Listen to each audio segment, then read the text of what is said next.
തോൽവിക്ക് പിന്നാലെ ആലത്തൂരിലെ UDF സ്ഥാനാർത്ഥി രമ്യ ഹരിദാസിനെതിരെ പാലക്കാട് DCC. രമ്യ ഹരിദാസിന്റെ പരാജയത്തിൽ നേതൃത്വത്തിന് പിഴവില്ലെന്നും സ്ഥാനാർത്ഥിയുടെ ഭാഗത്തുനിന്നുണ്ടായ പിഴവുകളാണ് വെല്ലുവിളിയായതെന്നും DCC പ്രസിഡന്റ് A. തങ്കപ്പൻ. മുതിർന്ന നേതാക്കൾ അടക്കം നിർദ്ദേശിച്ച കാര്യങ്ങൾ സ്ഥാനാർത്ഥി വേണ്ട രീതിയിൽ ശ്രദ്ധിച്ചില്ലെന്നും A. തങ്കപ്പൻ 24നോട് പറഞ്ഞു. 24 എക്സ്ക്ലൂസീവ്.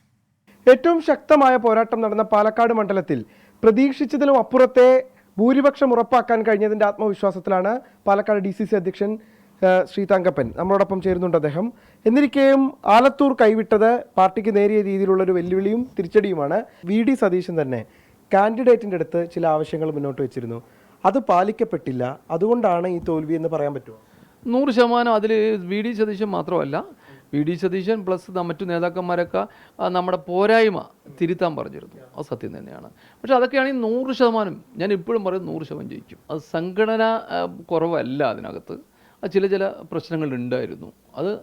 അത് സംഘടനയുടെ ശക്തി കുറവ് കൊണ്ടല്ല അവിടെ തോറ്റത്. തങ്കപ്പൻ, ഇപ്പോൾ സംഘടനയുടെ കുറവുണ്ടല്ല എന്ന് പറയുമ്പോൾ പിന്നെയുള്ളത് സ്ഥാനാർത്ഥിയാണ്. സ്ഥാനാർത്ഥിയുടെ ഭാഗത്ത് ചില വീഴ്ചകൾ ഉണ്ടായി എന്ന് മുതിർന്ന നേതാക്കൾ തന്നെ പരാതിപ്പെടുന്ന സാഹചര്യം ഉണ്ടായിട്ടുണ്ട്. അതാണോ ഈ തോൽവിയിലേക്ക് നയിച്ചത്? ചില കാര്യങ്ങളിൽ അവർ തിരുത്തേണ്ടതുണ്ടായിരുന്നു. അതിൻ്റെ കുറവാവാൻ സാധ്യതയുണ്ടെന്ന് എനിക്ക് വിശ്വാസം. പക്ഷേ സംഘടന പാലക്കാട് ജില്ല 4 നിയമമുണ്ടോ അവർ ആ നിയമം, പക്ഷേ 2 ലീഡാണ്. പിന്നെ തരൂർ വരെ AV ഗോപിനാഥിൻ്റെ നിലപാടൊക്കെ പറഞ്ഞിട്ടും അവിടെ 800 വോട്ടിൻ്റെ പുറകിൽ നമ്മളുള്ളൂ. അതാണ് ചോദിക്കാൻ വന്നത്. AV ഗോപിനാഥിൻ്റെ നിലപാട് പെരിങ്ങോട്ട് കുറിശ്ശിയിൽ ഏതെങ്കിലും തരത്തിൽ നമുക്ക് തിരിച്ചടിയായിട്ട് ബാധിച്ചിട്ടില്ല. ഒരു 800 വോട്ട് പറഞ്ഞ ലോക്സഭാ തെരഞ്ഞെടുപ്പിൽ ഒന്നുമല്ല.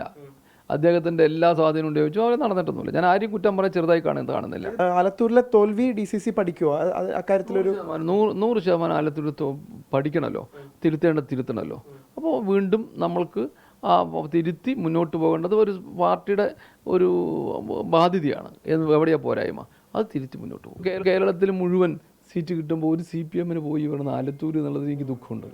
കാരണം ആലത്തൂരായി പോയല്ലോ നമുക്ക് നഷ്ടപ്പെട്ടത്, അത് കിട്ടിയ സീറ്റ്. അതുകൊണ്ടൊരു ദുഃഖമുണ്ട്, ഇല്ലായൊന്നുമില്ല. രാജീവ് സുദേവനൊപ്പം പാലക്കാട് നിന്ന് നിഖിൽ പ്രമേഷ്, 24.